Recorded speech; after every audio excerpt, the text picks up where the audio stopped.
Olha, no último dia 2 de abril, portanto no sábado, foi comemorado aí o Dia Mundial de Conscientização sobre o Autismo, com o tema Lugar de Autista em Todo Lugar. Essa data foi estabelecida em 2007 e tem aí o objetivo de difundir informações para a população sobre o autismo e também reduzir a discriminação e o preconceito que, infelizmente, ainda cercam as pessoas afetadas pelo transtorno. E hoje a gente vai conhecer a história de jovens talentosos, artistas, autistas e também de entidades que se dedicam a essa causa tão nobre. Quem vai mostrar todos os detalhes para a gente é a nossa repórter Nájila Fernandes e a gente acompanha agora.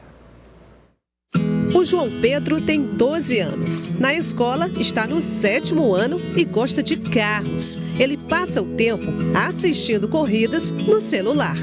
O Matias tem 11 anos e gosta de computador. Domina as ferramentas de uma máquina como ninguém. O garoto está no 6º ano na escola. Mas o que os dois têm em comum? O autismo nível 2, também chamado de autismo moderado. Nesse nível, a pessoa precisa de um pouco mais de apoio em sua rotina.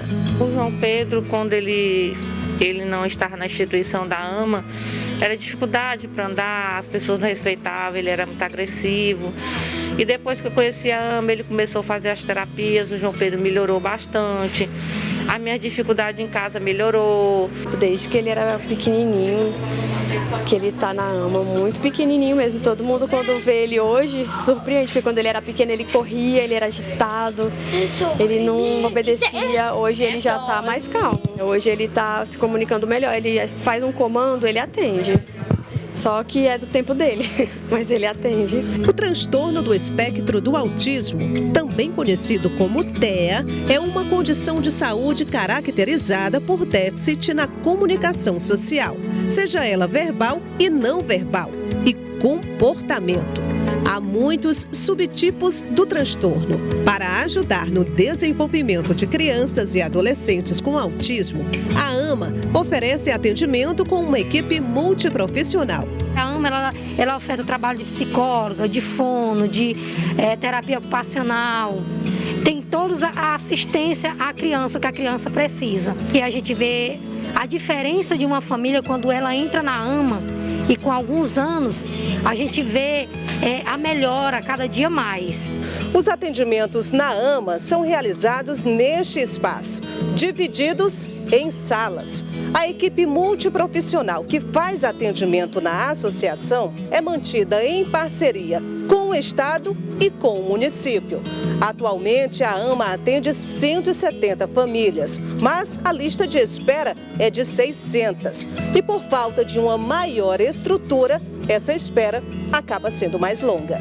A gente se sente até, de certa forma, triste pelo fato de que muitas pessoas que procuram o serviço da AMA, a gente não pode ofertar o trabalho pelo fato de que falta estrutura física, falta estrutura para poder atender profissionais e fica uma lista, mais de 600 crianças na fila de espera, esperando, só Deus sabe por quando a gente poderá ofertar um acompanhamento para essas famílias. Se por um lado o autismo leva ao comprometimento em atividades no dia a dia e até a dependência, por outro lado, a pessoa autista pode ser de autofuncionamento, quando ela apresenta altas habilidades comportamentais. A Letícia está com 16 anos, mas desde pequena mostrava habilidades para o desenho e aprendeu sozinha. A família sempre incentivou e com as aulas de uma professora de artes, ela vem aprimorando e desenhando cada vez mais.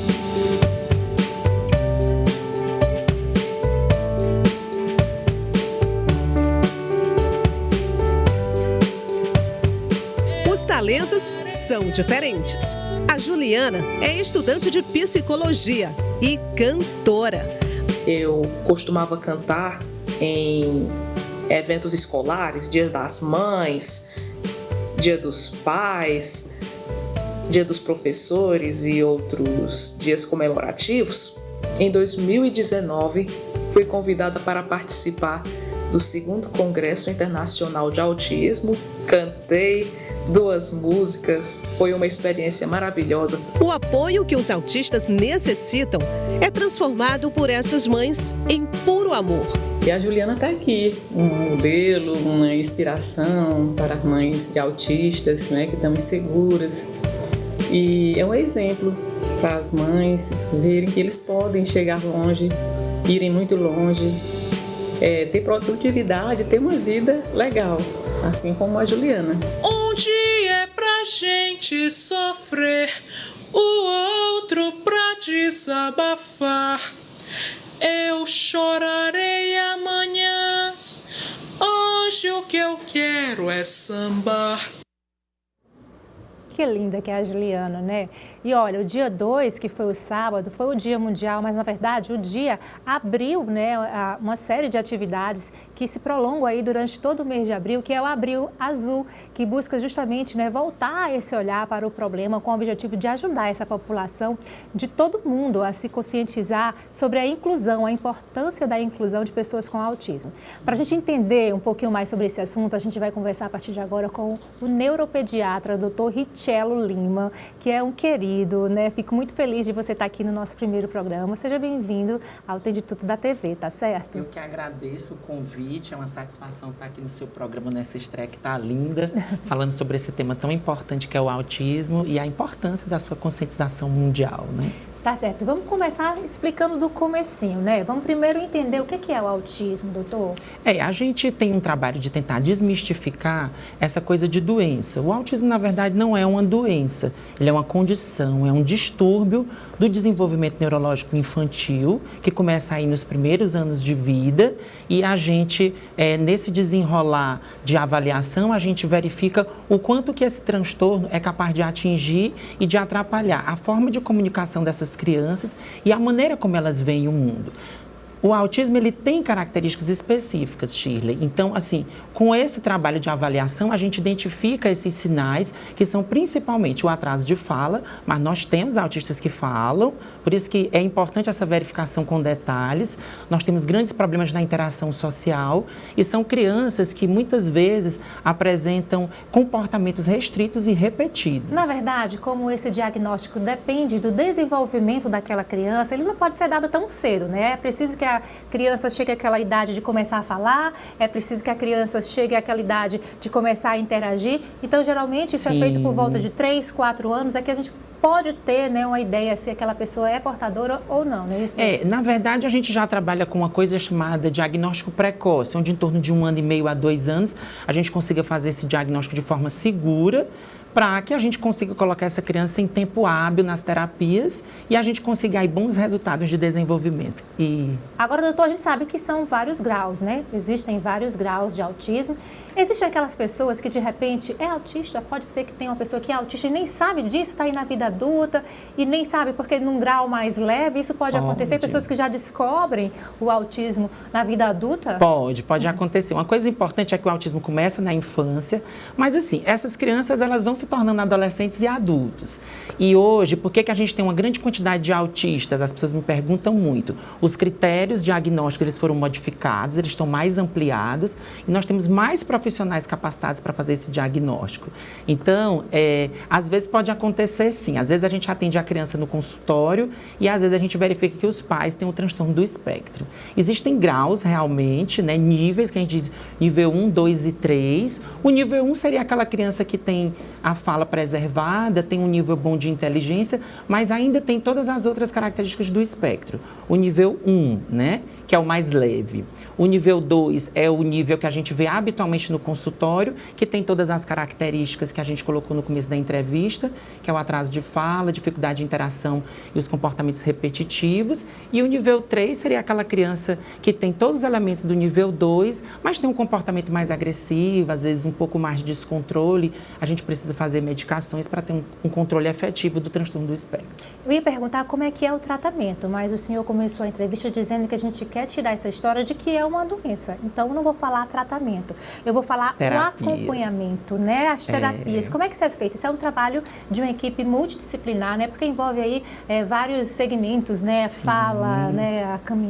Como a pessoa caminha, comunicação. Então, como é que é feito isso? A gente trabalha sempre assim, após o diagnóstico, com 2 a 3 anos, ou então se eu fizer o diagnóstico precoce em torno de 1 ano e meio, o segredo é ser encaminhado imediatamente para as terapias de estimulação. E essa equipe é uma equipe multiprofissional, habitualmente composta por um fonoaudiólogo, um terapeuta ocupacional e um psicólogo. Quem pode fazer o diagnóstico, doutor? Geralmente o neurologista ou o psiquiatra. São os profissionais habilitados para o diagnóstico, emissão dos laudos e acompanhamento do desenvolvimento. Mas nós nunca trabalhamos sozinhos, sempre com a equipe multiprofissional nos ajudando em acordo, discutindo os casos e vendo a melhor forma de compensar os atrasos de desenvolvimento e trazer autonomia e felicidade para esse autista. O preconceito ainda é a principal barreira nessa questão? Por isso que nós temos essa campanha com grande impacto, né, no mês de abril. Na verdade, o dia 2 é só o símbolo, mas essa luta tem que ser diária. E o principal remédio contra o preconceito é exatamente a atenção, o respeito e o cuidado. Até porque a gente pode dizer que grandes nomes da nossa história que são pessoas autistas, né? Albert Einstein, uma mente mais brilhante de todos os tempos, né? A gente pode citar vários atletas, a gente tem também. Sim, nós temos músicos, poetas, escritores.